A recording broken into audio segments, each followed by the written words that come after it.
This is the X-Zone Broadcast Network, broadcasting worldwide on broadcast affiliates and satellite program providers, including CNN Broadcast Network, Sirius Satellite Network, Star Media, Good News Radio Network, Angel Broadcast Network, Wiki Broadcast Network, and WPBN TV. For more information on the X-Zone Broadcast Network, visit us at www.xzbn.net.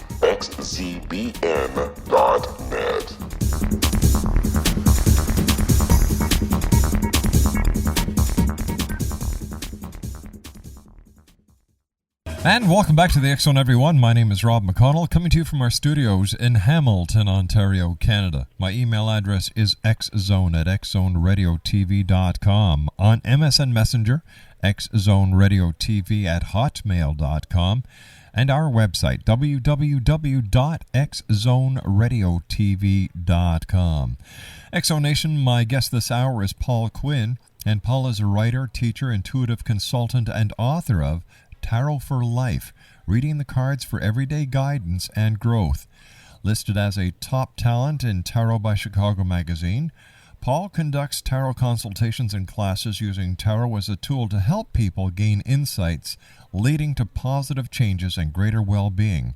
He lives in Chicago, and his websites are, now there's two websites, X-Zone Nation, and of course they'll be on our archives page, www.spiritedlife.com and www.tarotforlife.net. Paul Quinn, welcome to the X-Zone. Thanks, Rob. Pleasure to be here. Paul, where did your interest in tarot come from? Well, I think that I've always been inclined toward the mystical and the mysterious ever since I was a young kid. And I had my first tarot reading over, I'd say that was maybe 12 years ago now. Mm-hmm. And oddly enough, the reading itself wasn't that impressive. It didn't really speak to me, but the cards did. And that was the first time I had seen the cards. And just intuitively, I got the sense that there was perhaps something else to be learned here, something deeper, that even though that reading, didn't impress me, that the cards might have had a deeper story to tell, and that's what started the journey. Paul, there are so many different types of tarot cards on the market today. Does it really matter which deck you use, or is it a matter of personal preference? It's a matter of personal preference, and there are hundreds, if not, there might even be over 1,000 decks available right now in the commercial market. And it doesn't matter. There's a deck for every taste and style. Mm-hmm. But my own preference is for decks that at least feature both genders, because there are some decks that don't. And I think that a deck that features males and females is probably a more accurate representation of, both literally and energetically, the planet that we're on. But that's just a personal preference. And there are some decks that are very abstract. There's the Thoth deck by Aleister Crowley, which is beautiful cubist design and very abstract. There are human beings, but they're very stylized. And then there's literally novelty decks like the Hello Kitty Tarot, which uses adorable little cat pictures to tell the tarot story. So there's again a huge gamut, which makes it really fun for collectors. Now, the tarot deck itself, is it just a tool for you to use into the divination that you use, or do the cards actually have specific meanings? Well, the cards do have specific meanings, Rob, and of course the meanings the cards are great surfaces for projection. In other words, we can look at any one card, and if you have 10 people in a room, those 10 people might have a very different idea of what that card represents. But what's interesting is that all those impressions are quote-unquote true to the degree that they reflect a genuine reality for that person. So when it comes to like assigning a meaning to a card, yes, there are generally recognized meanings for every card.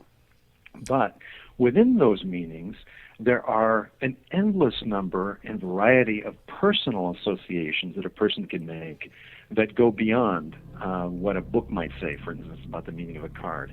Paul, stand by. You and I have to take a commercial break. We'll be back in 2 minutes. Exo Nation, Paul Quinn is our special guest. He is the author of Tarot for Life, reading the cards for everyday guidance and growth. His website is www.tarotforlife.net. Paul Quinn and I return on the other side of this break as the X Zone continues from our studios in Hamilton, Ontario, Canada, on the X Zone Broadcast Network and the Talkstar Radio Network. Once again, if you'd like to send an email, xzoneradiotv.com, on MSN Messenger, xzoneradiotv@hotmail.com, and our website, www.xzoneradiotv.com and www.xzonetv.com. I'll be back on the other side of this break. Don't go away.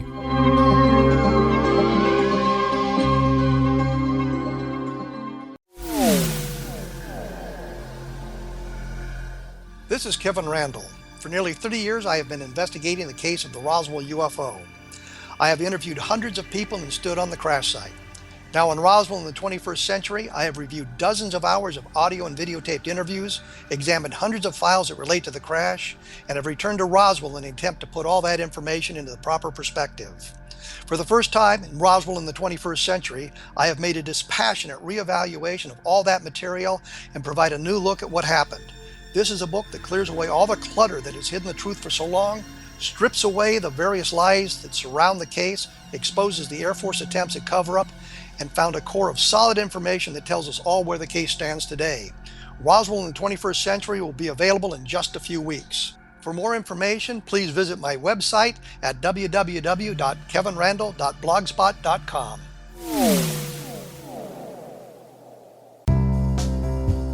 Gibbs A. Williams, Ph.D., is a practicing psychoanalyst, supervisor, researcher, and author in New York City. Much of his life has been dedicated to understanding nature and the uses of meaningful coincidences or synchronicities. His radical and original non-Jungian, non-mystical, non-magical theory of synchronicities illuminates much of the fog surrounding this challenging and perplexing topic. His ideas and manners are fresh, presented in a style that is both entertaining and highly informative.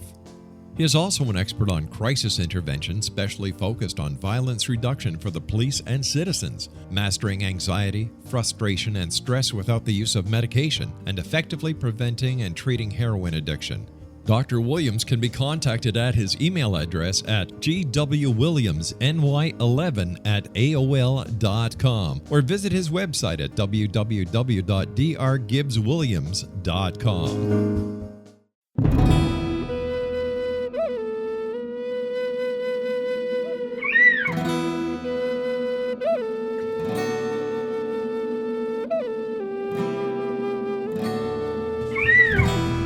Shamanism is recognized as a method to access the quantum level. Mastery of shamanic skills puts spiritual information and healing power into your hands. Path Home Shamanic Art School, a bonded Colorado certified occupational school, has met rigorous state standards, ensuring its director and instructors have the qualifications to teach the shamanic arts. Path Home offers a certification program in blocks of study. Block 1, a 5-day intensive, will be held in the beautiful mountain town of Coaldale, Colorado, October 13th through 18th. Registration deadline is September 12th.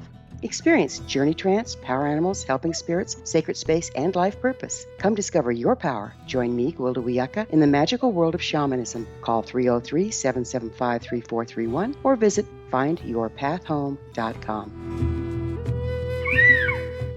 With each new extreme weather event or terrorist act, it becomes increasingly obvious that we live in uncertain and challenging times. We all buy car insurance. Why not collapse and catastrophe insurance? Matthew Stein, an MIT-trained engineer and green builder, has written 2 outstanding books to help people prepare, plan for, and deal with everything from minor situations lasting a few days to full-on collapse. Matt's first book, When Technology Fails, is a manual for self-reliance, sustainable living, and surviving the long emergency. This massive book covers the gamut from first aid and emergency preparedness to alternative healing, renewable energy, primitive living skills, and 18th century technologies that could be critical to your comfort and survival in a long-lasting crisis. Matt's second book, When Disaster Strikes, is a comprehensive emergency preparedness handbook and survival guide. When Disaster Strikes is an essential item for every family's go bag. Both books are available at all usual sources. There's a wealth of totally free information posted at whentechfails.com, and author-signed copies may be purchased at mattstein.com. That's www.whentechfails.com and www.mattstein.com. And welcome back, everyone. Paul Quinn is my special guest. His website is www.tarotforlife.net.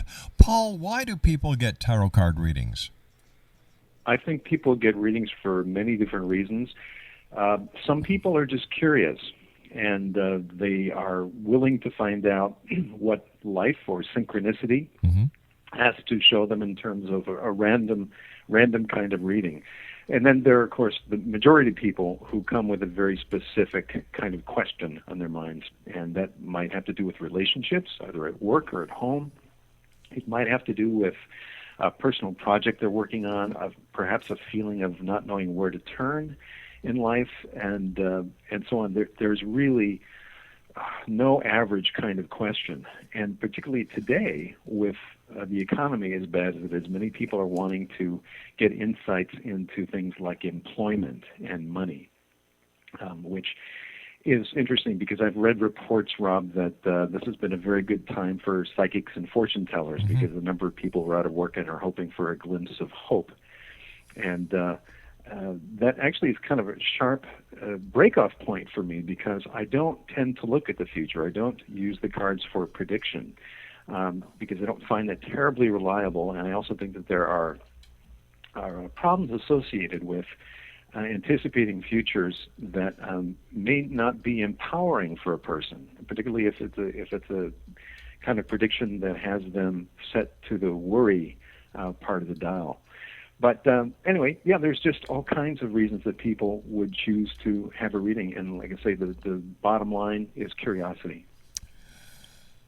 How does tarot work? You know, I've watched tarot card readers lay down do their spread and turn over cards, and it seems that no two tarot card readers read cards the same way. Yeah. How does tarot work? There is no formulaic way to do it, and it's just a personal preference. It's very much free form, and I teach the tarot, and if I have 10 people in a class, chances are that they're all doing a different way in terms of how they lay out the cards and turn them over and whatever they do beforehand to sort of prepare.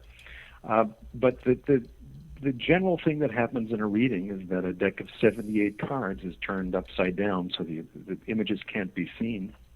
And either the reader or the client is going to be shuffling the cards, and then with that shuffle, there's always an intention. And the intention is around the question. In other words, for example, what do I need to pay attention to at this time to make my marriage work more effectively? So then as that person is moving the cards around and they turn the cards over, through the principle of synchronicity, which has at its root timing, certain cards tend to show up related to that question. And that is the mystery and fun of the tarot, is that while we know that the reason the cards turn up as they do is because of synchronicity, we have no real idea what is orchestrating synchronicity. Much the same as if we're thinking about a lost love from decades ago, and then we bump into them moments later at the drugstore. What is it that has created the thought of that person and then moments later actually running into them? We sense there's some design in it. There's something intentional about it, even though it's out of our conscious control or understanding. I don't think there's a person listening today or this evening who hasn't had that experience, Paul. So it's something that they can relate to. How can? And I think that I'm sorry. Go ahead. Go ahead, sir. No, I was just going to say I think that the joy of those experiences, and some of them can be very funny, very quirky, and some can be very profound, is that it it reconnects us to a sense of wonder and a sense of magic in the world. That these sorts of extraordinary coincidences, and I'm putting coincidences in quotation marks, can occur. And it makes life fun. And it gives us that sense of kind of looking around with fresh eyes and thinking, well, maybe things are deeper or more mysterious than they appear in the normal part of my life. And that's the fun of it, is that it reconnects us to mystery and wonder. And I personally find those very nourishing kinds of feelings or awarenesses. Paul, can the tarot cards help people facing a career or financial crisis? Well, as I mentioned a little bit earlier, yes, they can, in that they can help us with choices. Many times the cards can be very effective if we have options. For instance, if someone wants to know, should I go into pottery or mechanics or start a beauty salon? There's very different kinds of options. But what we might do in a reading is turn over a card for each of those options and then look at the cards that come up. And chances are that one of the cards is going to have a higher charge to it or a more positive thumbs up kind of go for it message than the other ones. Or perhaps two of the cards say that these are both viable options. So it's great when it comes to helping with decision making in an intuitive way. As I mentioned earlier, a lot of people really want to cut to the chase, Rob, and they just want to know, am I going to get this job I'm interviewing for? Very tempting question. The problem is, if the card says no, you've got now a person who's already got an interview set up, who's feeling dispirited and demoralized before they even go into it because a tarot card said they weren't going to get the job. And I think that's very, very damaging and counterproductive. On the same account, if a card says, "Oh yes, you got this job in the bag. When you go in, you're going to get it. There are no other candidates," that can give the person a false sense of confidence and security, and kind of set their psychic snooze button. So I think our real power is in the moment. It's in the present, whatever issue we're facing, and just to rely on our inner strength and our own convictions, rather than be told by anybody what our future is going to show. So how would you handle a question like that? If I was sitting in front of you and I said, Paul, I've got an interview later on with a new network. Am I going to get the job or not? How would you handle that? Well, what I would do, and I've been asked questions like that, Rob, is I would say instead, I would ask if we could reframe the question. I'd say, what energies will help you to really do your best in that interview? And so then we pull cards with the question, what energies or qualities will help Rob get this make this interview terrific? And then that's something within your power, because maybe a card says, watch for overconfidence, or make sure that you don't come across too intellectual. This is a more action-oriented group. We would look to see what you personally can bring to the situation. But a clear yes or no, will you, won't you get the job? Again, I think that robs us of our personal ability to affect our own destinies. Plus, I believe, Paul... And by the way, go ahead. I'm sorry. I believe, Paul, that there are so many unknown factors that can happen from the time the question is asked until the time of the interview that we may not be aware of, that it would be totally impossible and illogical to give a definitive yes or no. Exactly. And by the way, this is not to discount that the tarot can be an effective tool for prediction, because I've personally seen that in readings that I have done for myself, and also that I have had done for me in the past, where, the outcome that was shown on the card is indeed what came to pass. But so it's not to say that's not effective, but I think that it psychologically or emotionally, I just don't find it the healthiest thing to do, because we have free choice. Right. And we don't, what if the card was wrong? There's always the unreliability factor in any kind of projection, in any sort of prediction. And if it's wrong, then you've just robbed yourself of the confidence or hope that might normally have been yours in moving forward toward that option. And that's a spiritual thing. I think our spirit really wants to explore and do and try. And if things don't turn out as we'd hoped, that's called a learning experience. But we cannot micromanage everything related to tomorrow. Sometimes we just have to step into it. A reading can help us prepare. Like I say, we can find out what energies will help me in the interview, because that is empowering. Not, sorry, buddy, this job's going to somebody else. Can a tarot card reading be as a general reading? For example, I've been to many psychic fairs doing this show over the years, and I've seen people sit down in front of psychics and they'd say, well, what would you like to know? And the person would say, oh, just give me a general reading. Yeah. Does tarot have that ability as well? Yeah, but what I've found, there are many people that want general readings, and sometimes a general reading can surface issues, themes in the person's life that they had not even been thinking about. And just as often, a more general reading will reflect the person's own, the lack of any urgency in the absence of an issue that's really bringing them to that reading.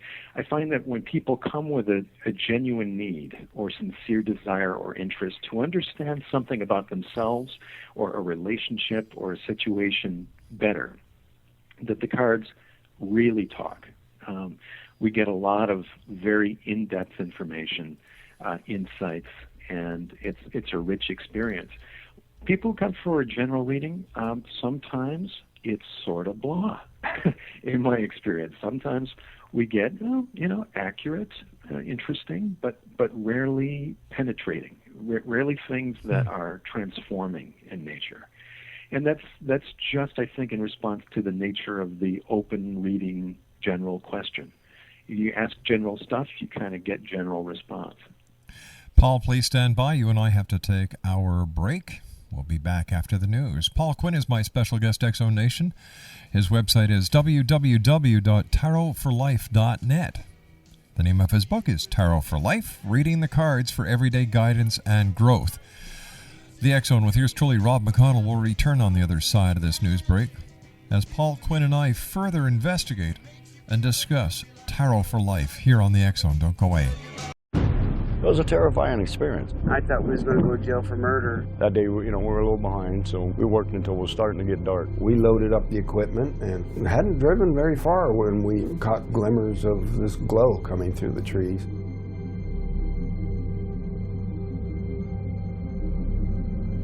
I urged Mike to hurry up and get up there. Travis had the door open before we even stopped. As he got closer, I heard the sound. One of the guys said, "You feel that?" I really panicked then. I told him, "Get the hell out of here."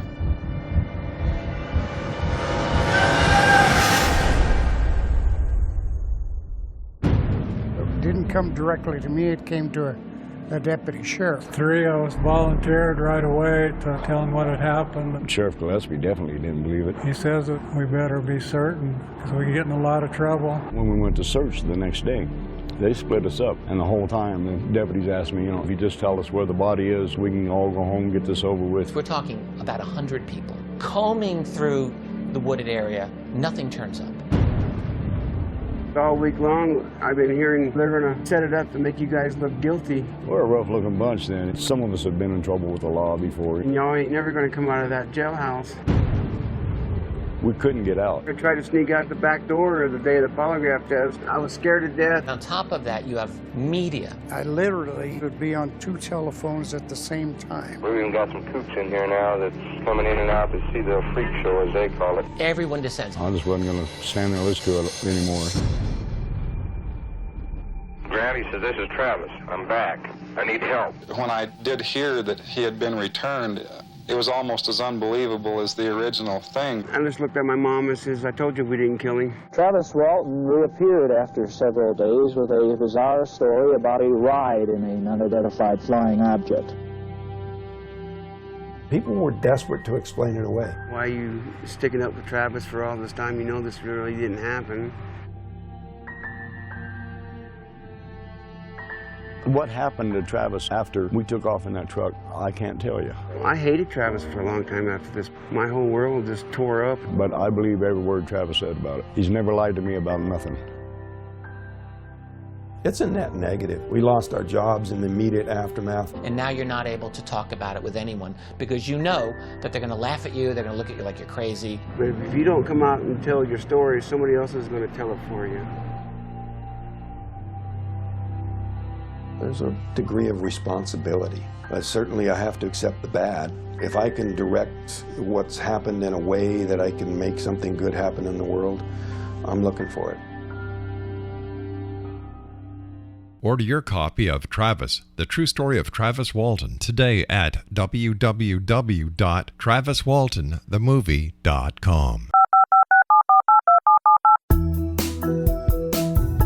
Did you know that when you're on the road with limited data or Wi-Fi, you can still listen to the X-Zone Radio Show with Rob McConnell, The Science of Magic with Gwilda Wiyaka, High Tech with Corey Kay, and every minute of the 24/7, 365 programming of the X-Zone Broadcast Network by calling 712-432-9459, courtesy of TalkStream Live. No smartphone, app, or internet needed. It saves your data plan, and it's free if you have unlimited minutes.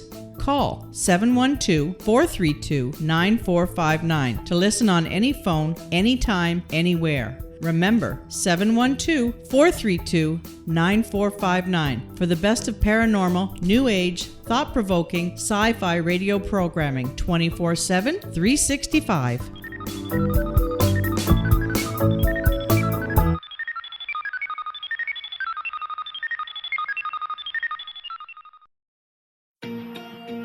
Wouldn't you love to know the secret to everything? Well then, meet Dr. Kimberly McGeorge and her cutting-edge breakthrough knowledge that combines science with possibility. Dr. Kimberly brings real-life answers and healing to those open to alternative solutions.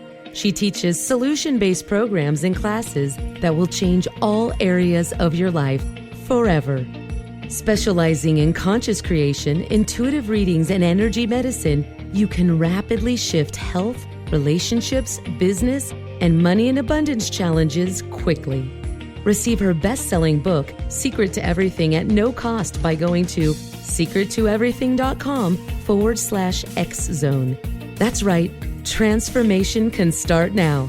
Just go to secrettoeverything.com/X-Zone and receive Dr. Kimberly's book for free.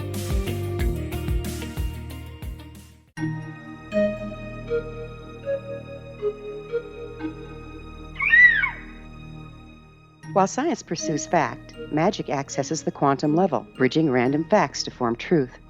As long as science and magic remain separate and polarized, the truth cannot be known. I'm Gwilda Wiyaka. Join me on the Science of Magic radio program, dedicated to unification and evolution of consciousness. During each episode, I'll be speaking with experienced and respected scientists and mystics.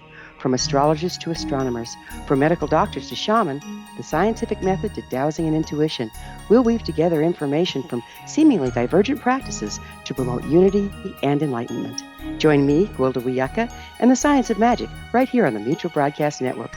For more information, visit www.thescienceofmagic.net.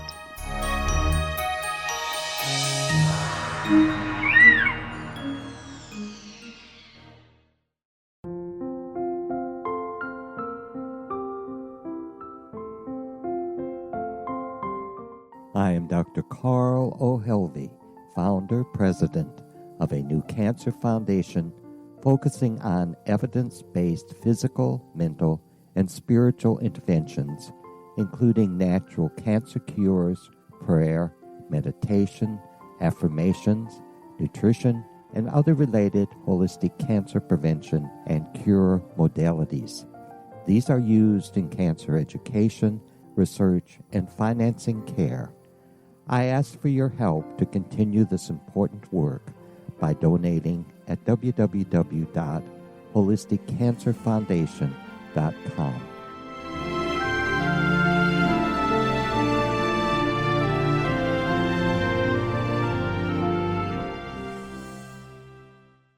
And welcome back. Paul Quinn is my special guest. He is the author of Tarot for Life, Reading the Cards for Everyday Guidance and Growth. His website is www.tarotforlife.net. That's tarotforlife.net. So tell me, just to recap, Paul, can the tarot cards predict the future?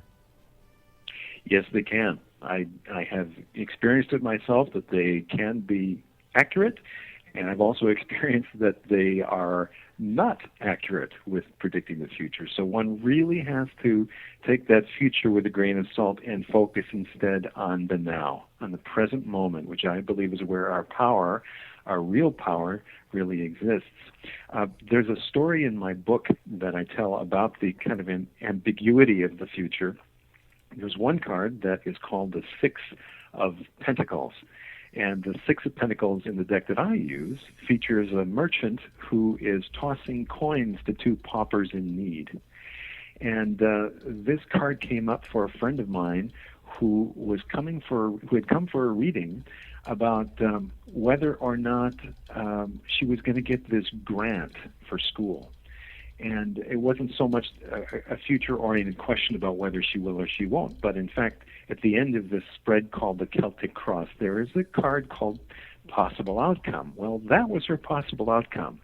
And we both thought, well, that's got to be her receiving the grant, you know, the merchant, person in power, giving money to the paupers. And she left feeling pretty good, as did I. Hey, that would make sense. You know, here's someone who's asking for a grant. Well, what turned out, Rob, was that a few weeks later, money was indeed forked over, but it was Mary Beth who was forking it over. Her mother took ill, and Mary Beth had to leave school in order to take care of her mother. So what really happened was that she was the one in the card who was giving the money. She was the benefactor. She was the one that the card was indicating was the one standing giving the money, not the one receiving it. And that's sort of the ambiguity of this whole thing. There's also a great story of ancient times about King Croesus, who went to the great oracle at Delphi. And the oracle told him that if he launched a war, I believe against Persia, a mighty kingdom would fall. Well, the king assumed that the kingdom falling would be his enemies, but it wasn't. It was his own.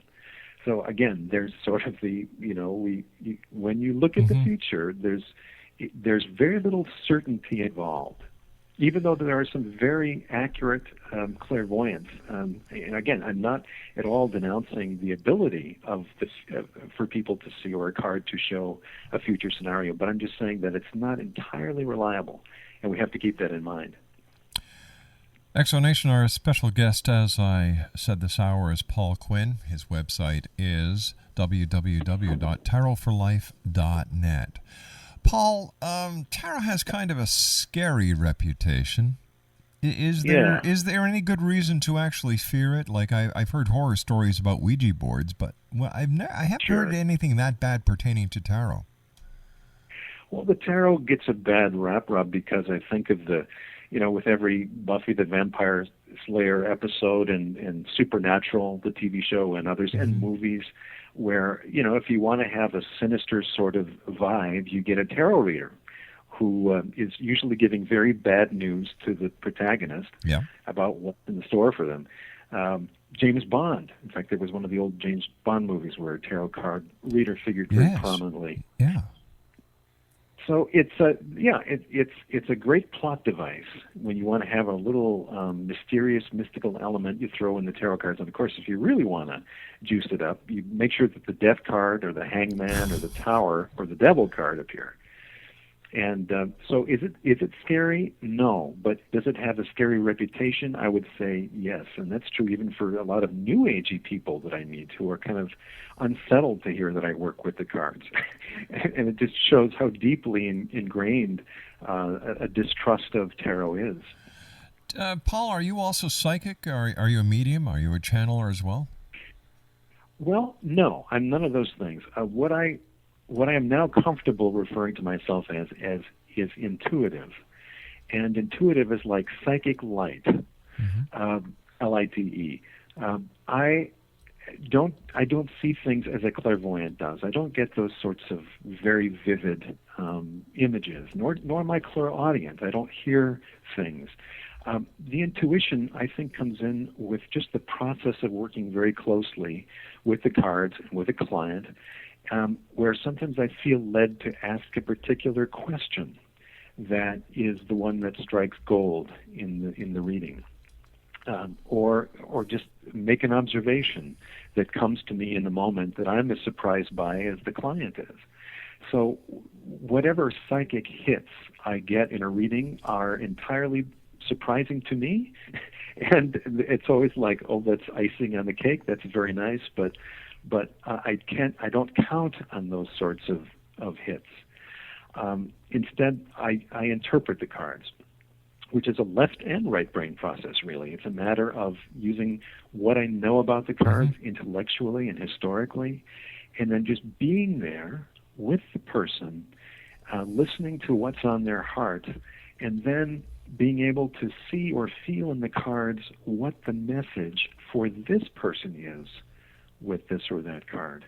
So in that sense, it is intuitive, but I'm not comfortable describing myself as a psychic, because I do know psychics who are very skilled at being able to tell you that, oh, wow, that you have the King of Cups. That means you have a brother named Dean, and he lives in the Bahamas, and he's in snorkeling equipment. And my level of detail is not that. You've been teaching tarot since 2000. Can anyone learn how to read the tarot cards? Yes, they can. And like anything, you first start out clunky. People start off having to go to the book every few minutes to read what the interpretation in the book says. Just like learning an instrument, you can't play jazz until you've learned the basics, and then you can improvise. But everyone can learn. The question is curiosity. I think that the ingredient that makes not only a good tarot reader but a good tarot student is a very core curiosity about who they are and what their potential is and what gifts are they sitting on that they have not yet learned to tap into and share and develop. And this is the real joy of the tarot, is that rather than looking at tomorrow, it really can be used mindfully to mine what and who we are now, and to unearth the spiritual potential within each of us. Because there's something that's rattling all of our cages, Rob. I think that there's something that keeps us awake at night, or there's something that we keep running into the same walls in our lives again and again and again. And a tarot reading, certainly not the only way, but it can be an effective way to kind of find out what's underneath this cage rattling. What is going on unconsciously in my life that if I were conscious of it, I would be free. I would be able to get through the hurdle. So I use it very much as a tool for psychological or spiritual growth. So when somebody comes to you and they want to learn tarot, how do you teach them?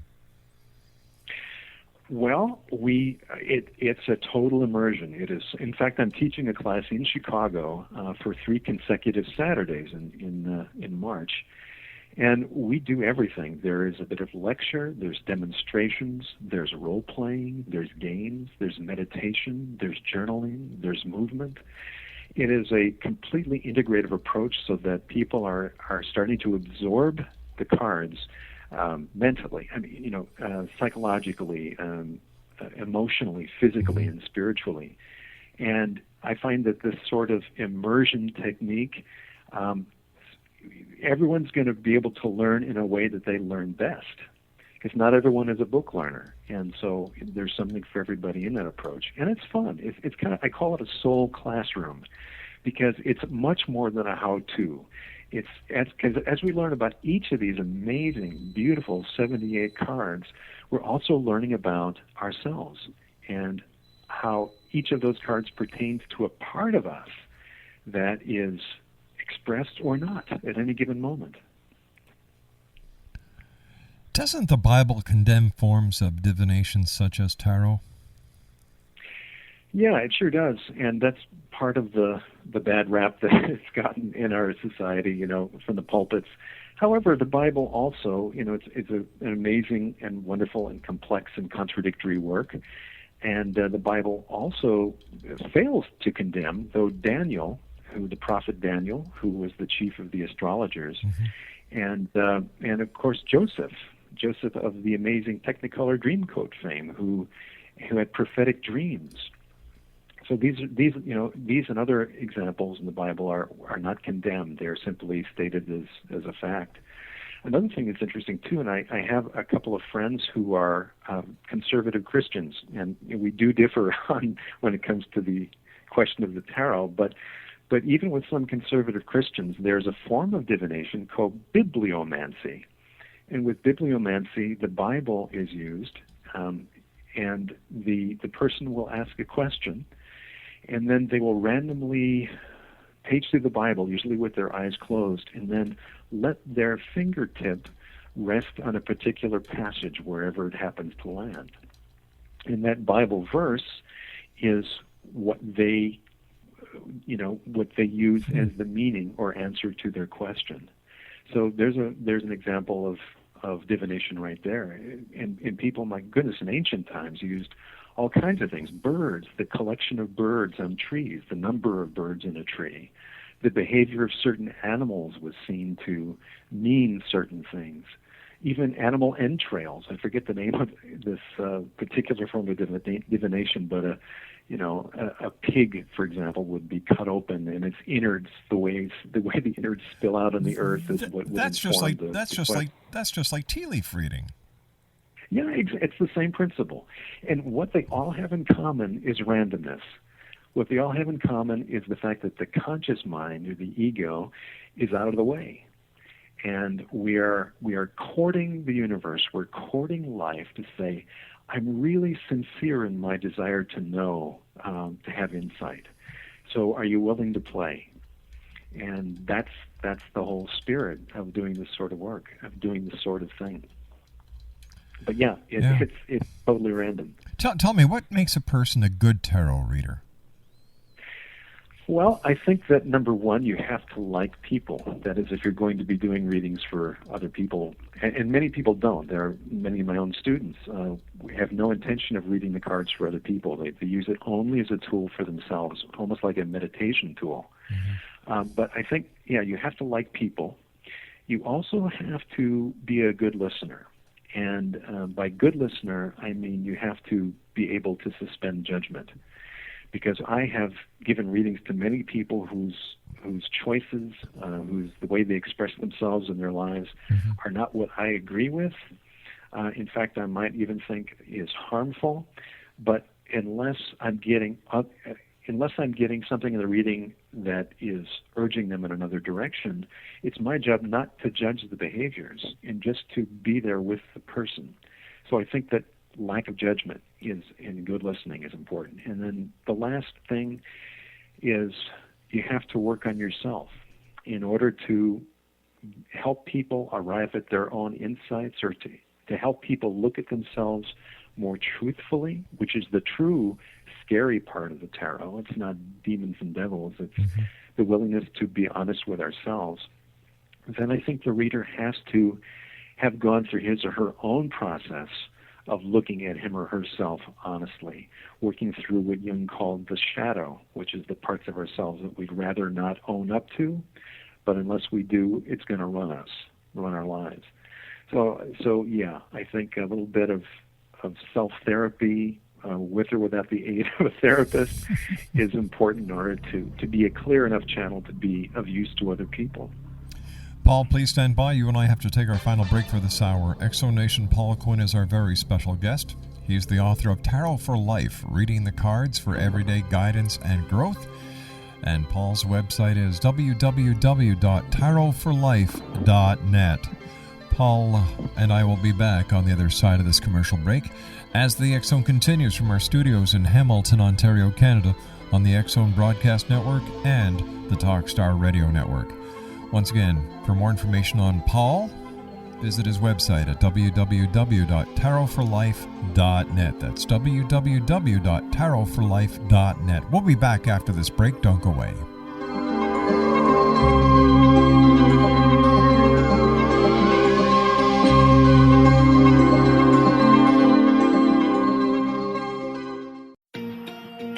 Wouldn't you love to know the secret to everything? Well then, meet Dr. Kimberly McGeorge and her cutting-edge breakthrough knowledge that combines science with possibility. Dr. Kimberly brings real-life answers and healing to those open to alternative solutions. She teaches solution-based programs and classes that will change all areas of your life forever. Specializing in conscious creation, intuitive readings, and energy medicine, you can rapidly shift health, relationships, business, and money and abundance challenges quickly. Receive her best-selling book, Secret to Everything, at no cost by going to secrettoeverything.com/X-Zone. That's right, transformation can start now. Just go to secrettoeverything.com/X-Zone and receive Dr. Kimberly's book for free.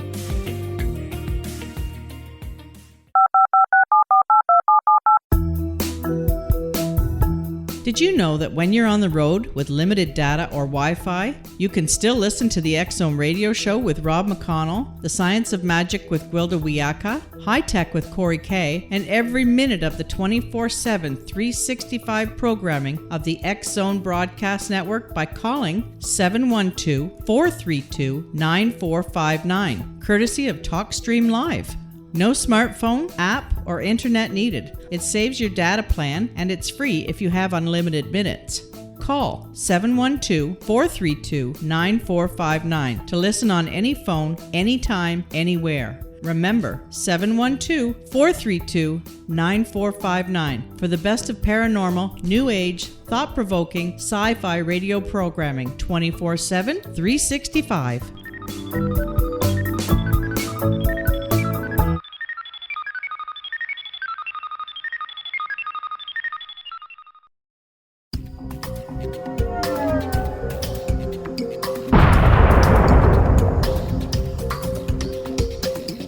Coming soon to the X-Zone Broadcast Network is A Different Perspective with me, Kevin Randall, as your host.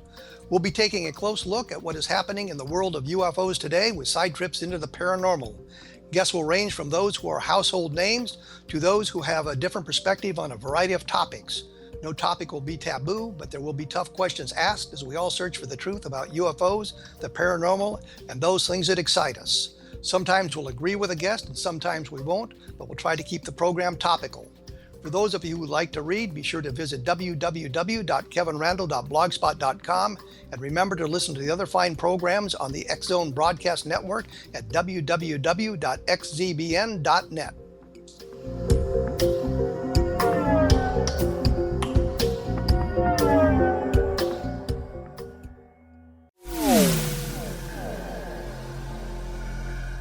This is Kevin Randall.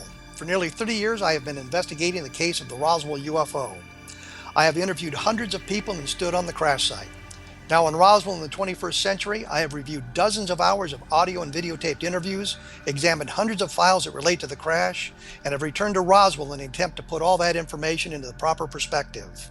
For the first time in Roswell in the 21st century, I have made a dispassionate reevaluation of all that material and provide a new look at what happened.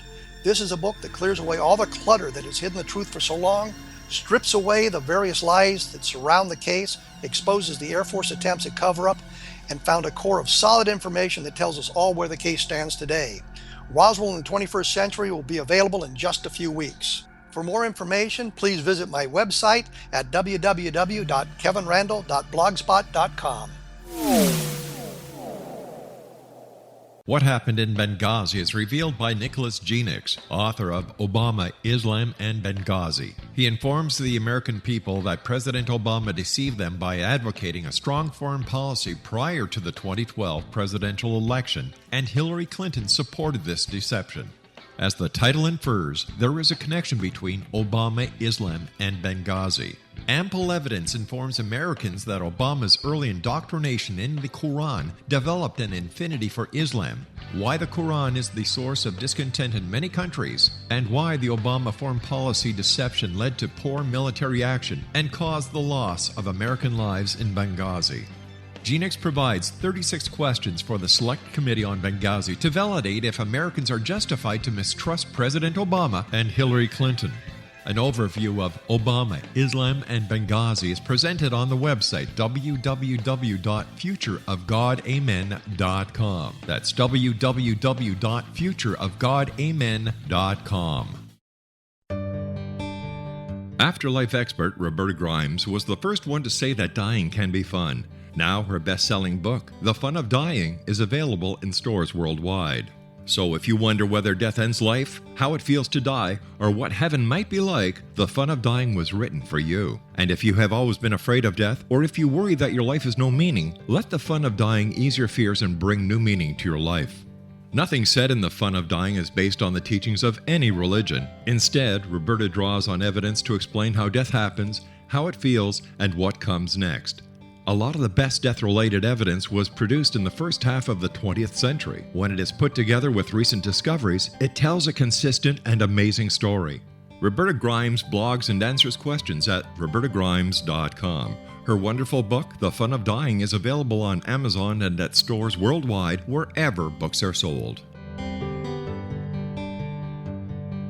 Welcome back to the X Zone, everyone. By the way, don't forget we have a 2012 countdown clock available for all the members of the X Zone Nation, compliments of the Los Angeles Times. All you have to do is go to www.xzonepodcast.com. That's www.xzonepodcast.com. And right beneath the clock, you can't miss it, it says Doomsday with a big question mark. Oh, by the way, there are 1,044 days, 8 hours, 3 seconds, and 7 seconds left. Just click underneath where it says Get and Share, and you'll be able to download the codes, and away you go. That's at www.xzonepodcast.com. Paul Quinn is my special guest. He is the author of Tarot for Life, Reading the Cards for Everyday Guidance and Growth. His website, www.tarotforlife.net, and tarot is TAROTFORLIFE.net. That's www.tarotforlife.net. Paul, who is Tarot for Life for? Tarot for Life is for beginners primarily. I wrote the book because I wanted to write the kind of book that I wish had been available when I was first learning the tarot. Mm-hmm. But to my delight, it is not just for beginners. I'm hearing from a lot of people who've been working with the cards for years who are finding it useful and insightful. And I think the reason is as far as I can tell, it's the first and only book that features a story for each of the 78 cards. So for each card, I'm giving examples of how that card appeared most memorably or insightfully in a reading that I've done for either myself or for clients or that my students have given in class. So in that way, it's both entertaining and instructive with the addition of these stories. In your opinion, Paul, besides yourself, who was the greatest tarot card reader of all time? Well, I don't know if they are in the annals of history. I think that history kind of snickers at tarot readers in general. But I don't know. Within the tarot community, there is a wonderful pair of teachers. That's Mary Greer and Rachel Pollack, and both of these women have written numerous books on the tarot and are known for their readings. But I don't think there is a tarot reader that is well known enough, around the world or the country to stand out in general. Paul, it's been a great pleasure having you with us here in the X Zone. Once again, let our listeners know how they can find out more about you and how they can get a copy of your book, Tarot for Life. Yes, thank you. I'm sorry, Rob, you actually cut out for a moment, unfortunately. Did you ask me a question? Let our listeners know how they can find out more about you and where they can get a copy of your book. Okay, yes, that would be on my website, which, as you've heard, is www.tarotforlife.net. and you can write to me there. And there you go. Paul, thank you very much for joining us. Take care of yourself. Look forward to talking to you again in the future. Paul Quinn has been our guest this hour. He is a writer, teacher, intuitive consultant, and author of Tarot for Life, Reading the Cards for Everyday Guidance and Growth. His website, once again, Exonation, www.tarotforlife.net, TAROTFORLIFE.net. When I come back from the news at the top of the hour at 6.5 minutes past, I'll be joined by Mike Joseph as the X-Zone continues from our studios in Hamilton, Ontario, Canada, on the X-Zone Broadcast Network and the Talkstar Radio Network. Don't go away. We'll be back after the news.